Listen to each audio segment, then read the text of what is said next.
Се разбира дека ќе биде тежок надпревар за нас, бидејќи ние изгубивме 1-0 во Скопје, но фудбалот затоа е интересен, затоа што секогаш ти дава друга можност да се поправиш. Сите ние знаеме дека Карабак е многу сериозна екипа, тие се многу години заедно, имат еден исклучителен добар тренер кој многу години е овде и тие си ја знаат својата работа очигледно. Но јас све што има да кажем е тоа дека ние треба многу да се бориме, ние треба да ризикуваме, ние треба можеби у моменти да играме за све, за тоа што нема што да изгубиме у моментот.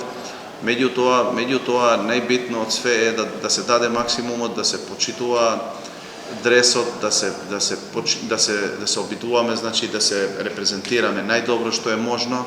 И после надпреварот ќе видиме што сме направиле, секако. Затоа што фудбалот е непредвидлив и затоа што ние мислиме дека имаме квалитет да играме поквалитетно од тоа што одигравме во Скопје.